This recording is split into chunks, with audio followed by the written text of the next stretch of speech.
We are here with Professor Renfro. Welcome. Congratulations on winning the Bessie.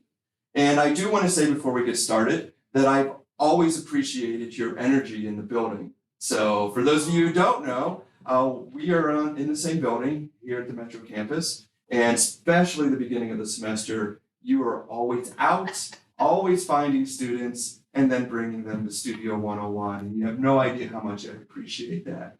So thank you so much for being just a constant advocate for the campus and for the college. Thanks, Brian. That means a lot to me. I always thought that, to be honest, that I was always bothering you, that you were like, Renfro, I'm trying to plan for my first class, stop bringing people in here. No. I mean, I come from a long line of, like my grandfather was always called grumpy, the appearance of being grumpy, but never.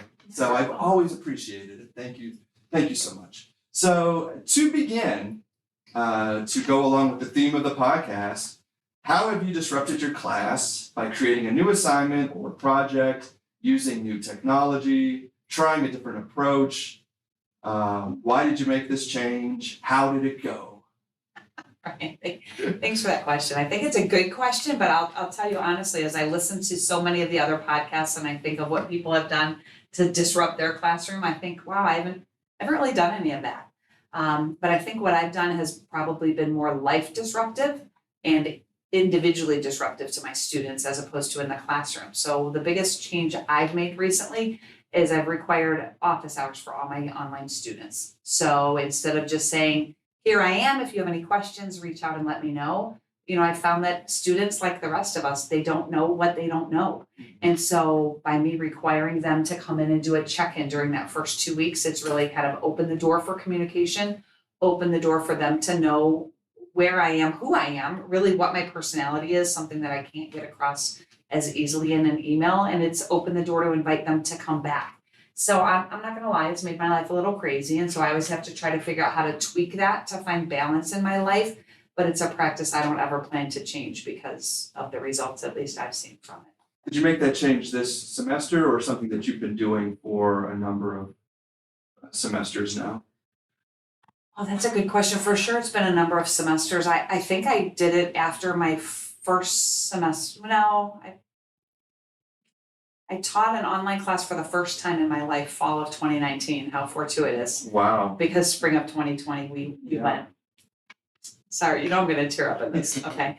And so I'm grateful that I had that opportunity, but really, like everyone else, I was just swimming in the spring of 2020 just to hang on to students. So I think when we got to a point where we were able to breathe through the pandemic, and I thought, what can I do to really design something different that will impact my classes? I did a lot of looking at what everyone else was doing, and to be honest, feeling like I don't measure up. I can't do that. I can't do this. I'm not good in that area. And I said, well, what is my strength really as an instructor?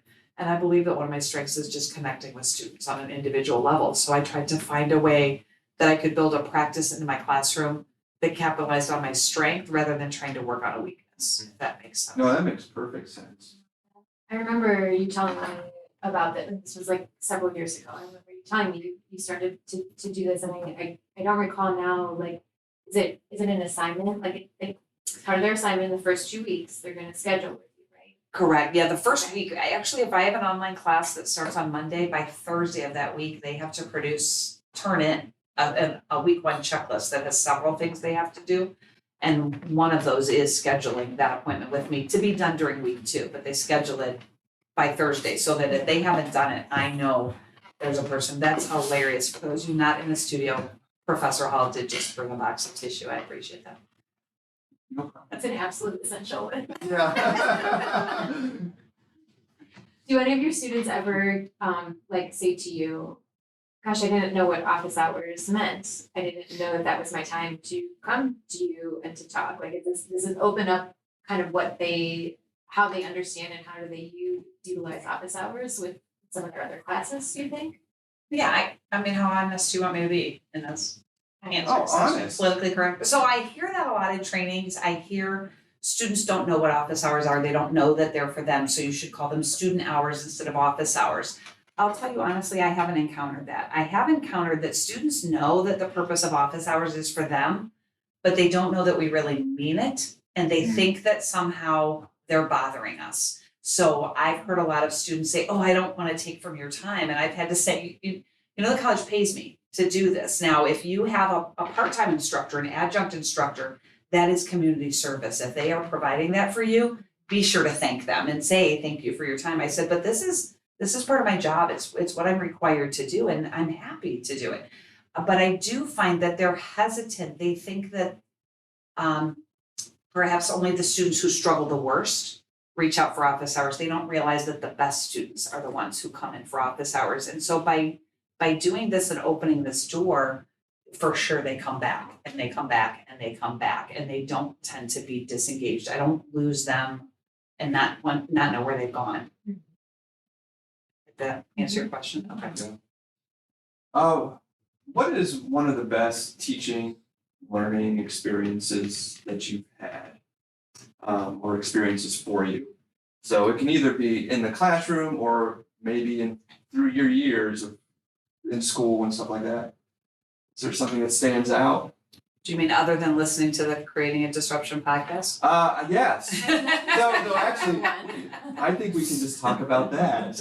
How has this podcast changed your life? And here are the tissues. So Or onboarding with the famous Cara DePaul. That's really been life transforming. You know, there's a lot. I think for myself, I'm a constant student of the craft of teaching. And so two things that have been pretty transformative in my life was, one, I had an opportunity to spend a semester abroad as an undergrad student. And during that, I spent 2 days a week in classes and 2 days a week doing field experience in a local school. So I got to observe people teaching in a completely different culture from our own. And I also got to experience students in a completely different culture. And that just broadened my perspective, broadened my horizons quite a bit. That made me curious about the world around me. So that for sure is one. But another one is that every semester I try really hard to get into a classroom of somebody else and just observe them teaching. And since COVID, it's been a little easier to do that because now we have faculty members who have synchronous classes. So I've been able to observe some Tri-C faculty from other campuses where I couldn't ever get into their class. People from other colleges even, can I come sit in on your class? Or even an instructor who's willing to put me as a kind of like an observer in their online classroom.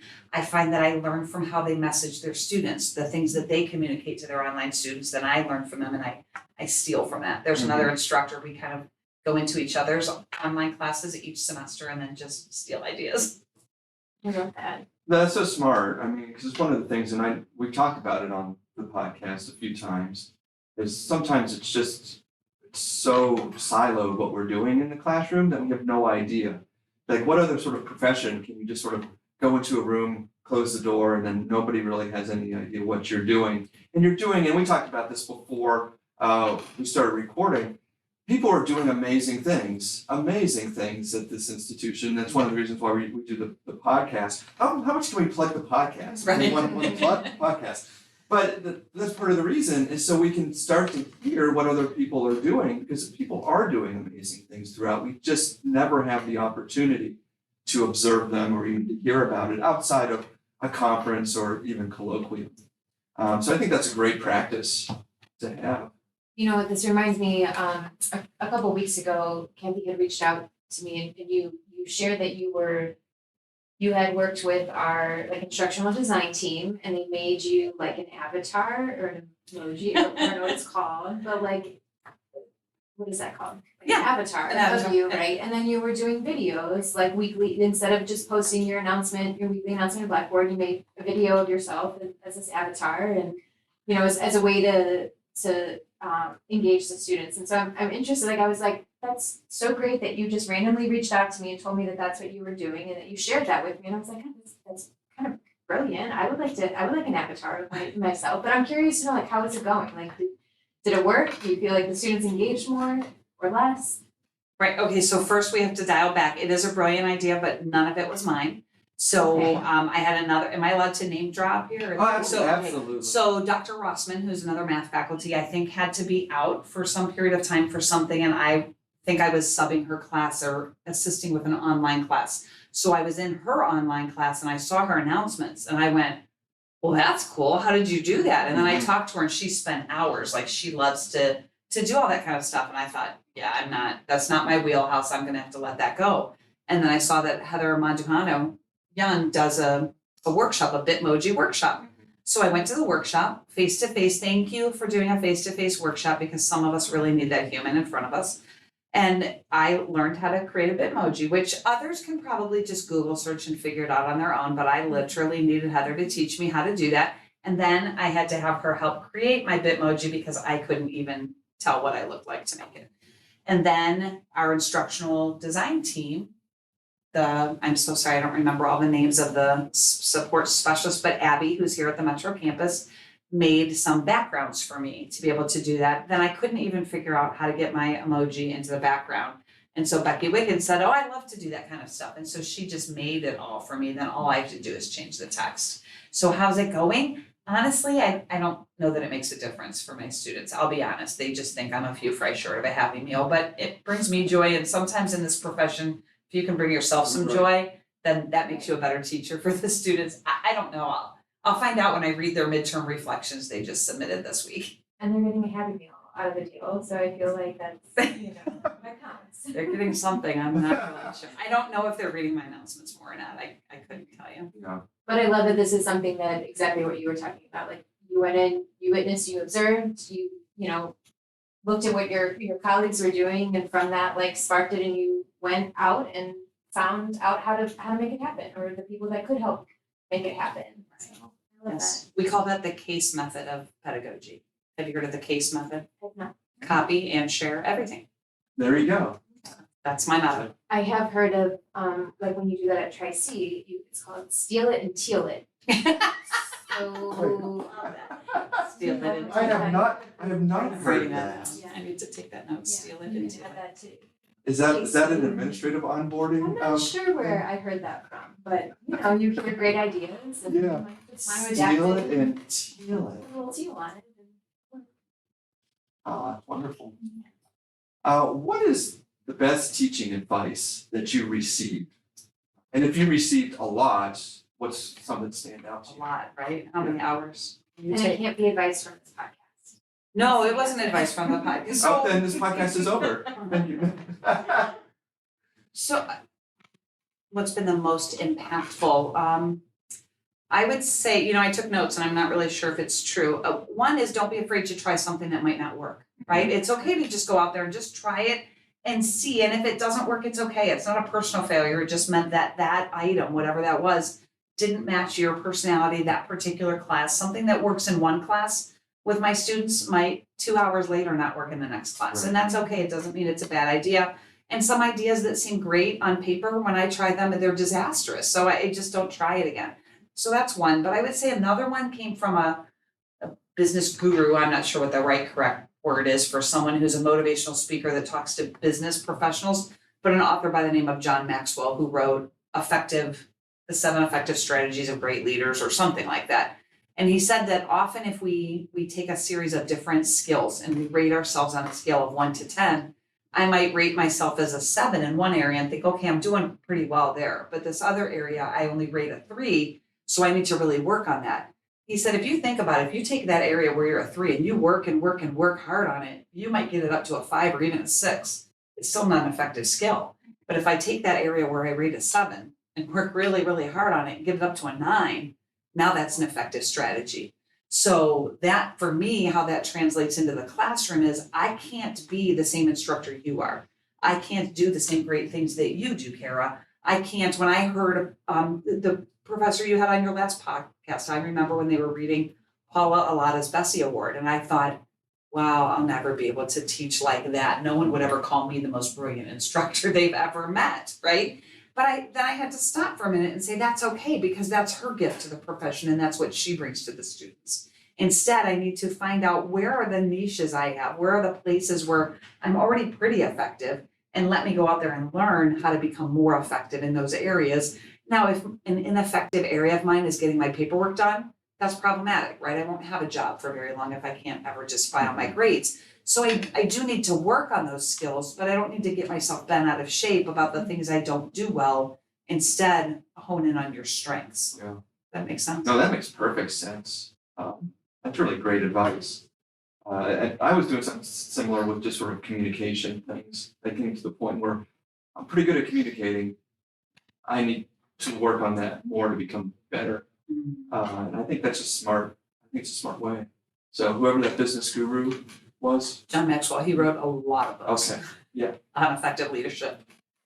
no, I think it's wonderful. Oh, and then my third piece of advice was someone told me to just be kind to yourself, right? So I find myself just telling my Yes. students and then telling myself, have the same grace with yourself that you have with others, right? Because, we all want to do this better. We want to do this with excellence. We see the students who don't make it and we think, oh, if only I would have, if only I could have done this different. And we think that somehow we can affect that kind of a change. And if we stay in that mindset, we just won't last in this profession very long. So we have to just kind of be kind to ourselves and say, I can do the best that I can do with what I have. I can try to work towards excellence in this area, but maybe some days just showing up has to be good enough because that might be all I have. And Right, that's okay too. right. One of the things that has always like struck me about like one of your strengths is connection, right? You bring students to the studio, you connecting faculty with other faculty. Hey, have you met this person? And it reminds me of that story of the guy that's like walking down the beach and there's thousands of starfish on the beach and he's, busy throwing all these starfish back in the water and somebody comes up to him and he's like, why are you doing that? Like there's thousands on the beach, it's not gonna make a difference. And he picks it up and he looks at the starfish, he's like, but it made a difference to that one student. And I feel like that kind of encapsulate whatever that word is, like your style, like your relationship style. And when like I see, you walking down the hall and talking to students and, remembering stories about them and their connection.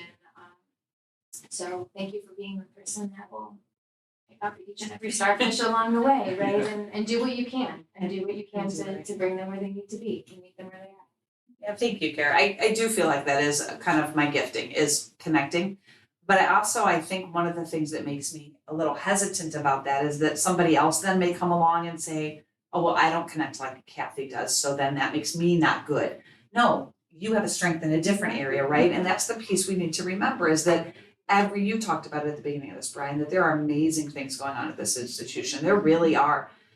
We just have to make sure that we don't somehow turn that into measuring ourselves as an effective educator by the standard of what somebody else does, because somebody else is operating within their giftedness, right? And so sometimes we can measure ourselves and think that we're less than, and so that causes us to take a step back and to not engage at all, instead of saying, I was hired for a reason. And I think if I could digress, you said, well, get off topic. Yeah. When I was hired here, I was very real in my interview and almost to the point where they didn't know what to do with me, really, I think, in that space. Because I said I could come in and pretend to be this polished person and have it all together, but that's not me. This is how I teach. And so if I'm a good fit, then I'll know I can flourish here. Right. And then so when I came, there were certain things I wanted to do. And a particular individual who was employed here at the time kept telling me, you can't do that. You can't do that. No, you can't do that here. And I didn't know. So I thought, I can't do these things. I can't require students to come to my office hours. That's not allowed. And I didn't know that. And I was walking across campus and I saw Dr. Scope, who was our president at the time. And he said, Kathy, how's it going? And I was like, I just don't know. I thought this would be a great place for me, but now I'm not sure that this is the right fit. He said, well, why? And I told him the different things that I was trying and that, I was kind of being told you can't do that here. He said, Kathy, we didn't hire you to be silent in this space. Go be you. And I thought, the monster he unleashed that day, right? That was it. But that's the reality. And for every individual that has been hired here, regardless of the position in which they serve, they've been hired for a reason. This is an institution that people beg to get into. So when you've been hired to any position, know that you were the cream of the crop of that candidate pool. So flourish in that space and in what you've kind of been employed to do. And that's, if I could give something to my fellow educators, that's what it would be. Yeah, that's great advice. When you talk to students, even in online, do you have a similar message to them as well in terms of doing the best that you can in the moment? No. Okay. Not at all. I do talk with, it's interesting with students, especially online, because we don't know all the ramifications of what's going on. Sometimes we can read students in a classroom and you can read their facial expression. You know who's engaged all the time, that when they're coming and they lack engagement, that there's something going on there. But sometimes in that online class, we just don't know. So I find myself asking them. I say, do you need gentle encouragement or do you need a swift kick in the rear? Because I can do both. Yeah. And I can morph that, but what do you need? And then I also tend to ask students, who is your person? And they're like, what do you mean? You know, we all need a person who can provide that encouragement to us when we get down, but also that person who can kind of prod us along. Maybe swift kick in the rear wasn't a good choice of words. Can you edit that out? I could, but You're not going to. Great. Um, Could you wait and not post this until after I have time here? No, okay. But you know, and so everyone needs a person, and that's one of the things I love about like our Black American Council is that students can have a mentor, so that if they don't have a person for themselves, we can match them as an institution with a person. And so that's what I try to do, is to figure out who that student's person is, and then I don't even remember where your question was, so I'm just gonna. I think that was a fantastic answer. And the thing is, with the one comment, I immediately thought to like teachers being able to read students in the classroom. I had some troubles in undergrad. I had one teacher who I came close to, but one of my earliest interactions, I had him for a class. I was not in class. I was in the hallway. He came out of the room and he just yelled down the hallway. He said, "Paul, get your ass to class." And at that point I went, yes. And I went, because he knew it. Somebody reached out. He knew at that moment sort of what I needed. And if he would have came out and did it in a softer way, I probably would just like, in that moment, he told me exactly what I needed to hear. Right, but he also took a risk, and that's the hard part, right? So Right. it could have been, and that goes back to, I think, something I said before, don't be afraid to do something that might be the wrong thing. Mhm. So I push, I'm not gonna lie, I like to encourage, I like to gently encourage students, but at my heart and soul, I'm more of a pusher than an encourager, and so I just find myself asking students, did I push too hard? I know that conversation we just had, and most of the time they'll say, no, that's exactly what I needed, but I will say I get concerned that sometimes I'm going to push and I'm gonna push in the wrong direction. Right. And then will I send that student over the edge? But I think if I'm going to take a chance, I'd rather risk at pushing too hard and invading their space than taking a step back and making them think nobody cares if they're here, right? I'd rather err on the side of over communicating with the student than under communicating. We're gonna move into the next segment. 4 questions, our popular segment for episode 2. Yeah. So we're gonna ask you 4 questions. You can answer them. Usually we have this like more of a quick response, but they can be a little bit longer if they need to be. But we're gonna have a little fun with the first one, which we just call fact or fib.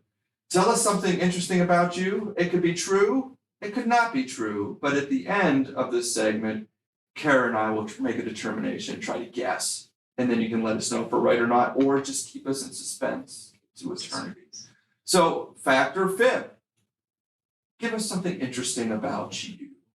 I don't know if this is interesting, but as a child, my family used to pay me to entertain them with some of my stories, and that helped inspire my confidence, which is why it's a little easier to just get up and talk to people now. Okay, we'll get back to that. Favorite teacher and why? How much time do you have? That might be a separate podcast. We're good for another 3 hours. 3 hours. So, I mean, to be honest, it's not just one. I can't think of one teacher that stands out, but I can think of many people, many educational professionals, not just teachers, but people that I've crossed with in education who have impacted my life in profound ways. And actually a practice I've gotten into in the past couple of years is I try once a year, because that's all I can keep up with. Once a year, I try to search my memory to find somebody who was impactful in my journey and to reach back to them and to thank them for what they did for me, but to then also share with them, here's how I'm paying that forward. So I want you to know that what you implanted in me is now going to my students. So some of those that come to mind will be my an instructor in high school who, when I was senior year in my math class, I was falling asleep in his class all the time. And instead of just berating me for falling asleep, he pulled me aside and asked me why, because he noticed that wasn't typical practice. I was working, 8 hours a day, 5 days a week, full time, and then trying to go to high school to make money for college. And, he kind of then jumped on my case and said, you're sacrificing a free education now to pay for one later. look at this mistake you're making. And, I heard him, but I really closed it Wow. off because I thought, you don't know what I'm walking, to say that to me, kind of, how dare you? I mean, I'll be Right. honest, I was a little offended, but then that night when I went to work as a waitress, he and his wife showed up at my table. And boy, that impacted me, right? So he paid for a babysitter at home for his kids so that he could come and say, I see you and I'm present and I know that you're doing good things. That's powerful to me and that was impactful. I didn't really do very well in his class. It was my senior year math class and I got 27 out of 50 on my final exam. So I still didn't do great in his class, but there are things I learned from him that really carried me through life. Another one was a professor in my master's degree by the name of Dr. Keith Kendig. And it was the first time I went into a math class and I felt like I actually knew and understood and had any sense of intelligence to me. I would say all the way through my undergrad, I struggled. I wanted to quit. I wanted to give up. I felt like I was swimming in a pond that was much too big for me. And this man just taught in a way that unlocked my mind. And I thought, oh, you mean all this time it hasn't been that I've been stupid? It's just been that the way I learned was different than how I was being taught. And so that empowered me as an individual, but also that empowered me as an educator to say, there's a lot inside of my students and it really is on me as much as I can without sending myself over the edge to try to teach in a way that impacts them. And then one was my freshman English class in college. Every paper we wrote was graded either pass or no pass. And your entire grade freshman English was based on an essay you wrote for a final exam that was graded by someone who was not your instructor. So everything you did prior to that was to get you ready for that final paper. And so the very first paper I wrote in Rob Jackson's English class, I turned it in and, I was a pretty good writer. I placed into honors English. I was much better in English than I was in math, but I got my first paper back and it said NP. And no pass. Being the snot-nosed student I was, I went up to him and thought, I've never no passed a paper in my entire life. This paper was good. And he said, well, welcome to the real world, honey. And that was his response to me, right?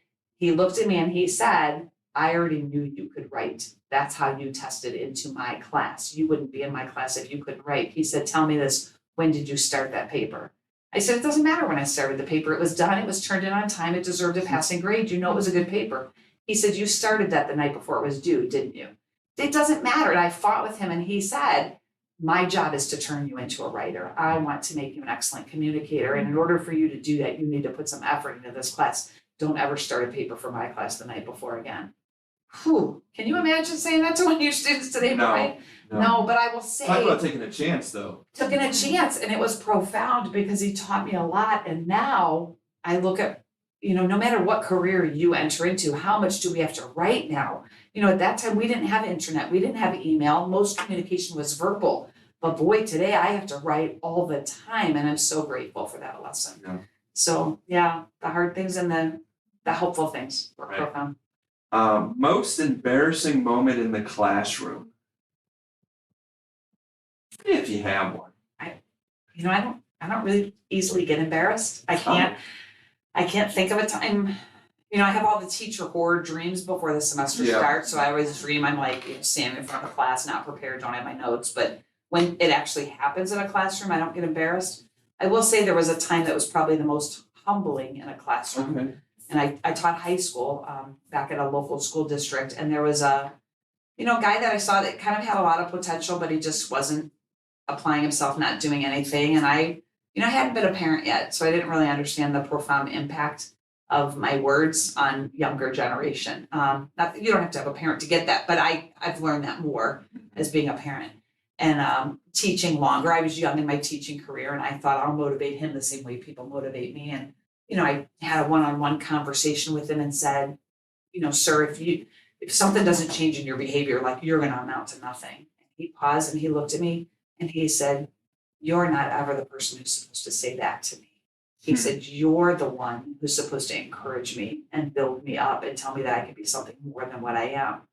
Oh, Yeah. what a stab at the heart, but what a profound lesson. And I'm thankful for that young man speaking those bold words to me, right? Because I really learned from that. He was right. He was right. I'd like to say that I get it right now all the time, but I don't. Right. But every time I get it wrong, I still hear his words in my head saying, the power of the tongue is really a pretty powerful one. Last question. Did you find teaching, or did teaching find you? Were you always out to be a teacher, or did something happen where you went, I need to be a teacher? No, I wanted to be a flight attendant. I thought that would be really fun. Coffee, tea, fly all over the world, and my father said, no, you may not do that. So I think, I kind of grew up in a time when school was a really helpful respite for me in my life, and just some things that were going on. And there were some coaches especially, and some other class advisors who had a profound impact on my life. So I thought I wanted to be able to be that for somebody else. I wanted to be able to give back. So in order to be a coach or be an advisor, I had to be a teacher. I thought, well, I'll go teach something. What am I good at? So I'll go teach English or teach history. And I'm thankful for a guidance counselor who pulled me aside and said, no, you can't do that, because there are no jobs out there at that time. In the mid 80s, there were absolutely no positions in high schools to teach math or English. And so they gave me a choice of 3 topics. I could either choose science, foreign language, or mathematics. And science was definitely not a strength of mine. I had been kicked out of chemistry class in high school. Foreign language, I loved my Spanish teacher, loved my Spanish class, but I didn't understand enough about probability to know that every high school would employ 1 Spanish teacher and multiple math teachers. So my chances of getting a job were probably slimmer. So by default, I said, well, maybe I'll consider math, but I really wasn't very good in math. So then senior year in English in math class, that class I was falling asleep in, I asked questions all the time because I always was the person who didn't understand. And there were 3 gentlemen in that class that believed that they were like God's gift to intelligence. I don't know if you've met people like this before, but they did. And they frequently let me know that I was wasting time with all of my stupid questions. And they created a computer program simulation that, unbeknownst to me, that they shared with the parents at open house to simulate. See, this was back in the dark ages when I was in school. It was simulating what computers could do in the classroom. So they presented a program to all the parents, including my parent, of an algorithm that showed how much class time I wasted with my stupid questions. And they looked at me and they were like, what? Look at Kara, boy, if you could see Kara's mouth drop open, right? And they looked at me and said, why are you even in this room? And I looked at them and said, well, I'm going to teach this someday, right? Because I just wanted to shut them up. And so then I had to go forward in that. So truthfully, Brian, I guess I became a math teacher on a dare. Yeah, It's not really a good reason to pick a career, but it's worked out. it worked out for you. It worked out great. Pretty well. Kara, going back to the first one, fact or fib. Okay, so Family paid you to tell stories. Was that- To talk, basically, to just talk, entertain them with my, Okay, conversation. so I feel like this is totally a fact that you would entertain people with all your stories, 100%. I agree. Is there a little bit of a fib that they paid you to do this, or did they actually? That's what I was thinking. I mean. They wanted you to talk because you're an excellent storyteller, but I'm not sure about the money. So I'm going to say part fact, part fib. Yeah, I'll say it's that. Yeah. so it is true that it was part fact and part fib. My family did used to pay me, but they used to pay me to shut up, Oh no. not to talk. No, they did. They would say, we'll give you a quarter if you shut up for 15 minutes. And I didn't know when 15 minutes would go by, and I couldn't ask anyone because I wasn't allowed to talk. Yeah, So you can say frequently. you collected quarters. I collect, no, because I didn't shut up, Oh. Oh, right? Wow. Interesting, you stumped us. yeah. That was great. Kathy, thank you so much for spending some time with us today. You had so many wise words, so inspirational. I can see why you connect with students, and you are such a great ambassador for the college, especially the campus, even more especially for MLA, since you're hanging around through here. So again, thank you so much, and I really wish you the best for the rest of this semester and your time here at Tri-C, which I hope will be a while. A long time. A long It's been time. a long time until I can't get out of my car anymore. Thank you, Brian. It's really a joy to be here, and I love this place. I was a teacher for a long time in a lot of different capacities, but I tell my former colleagues all the time, I've learned more in my 4 years at Tri-C than I learned in all of my years combined, because this place is filled with amazing, amazing people, and I'm just grateful that they let me learn from them, really, because I can't even begin to tell you how transformed I've become in this place, and I'm still becoming, right? Well, that like 4 continues. years in, you Only have 4 years. several more years to go.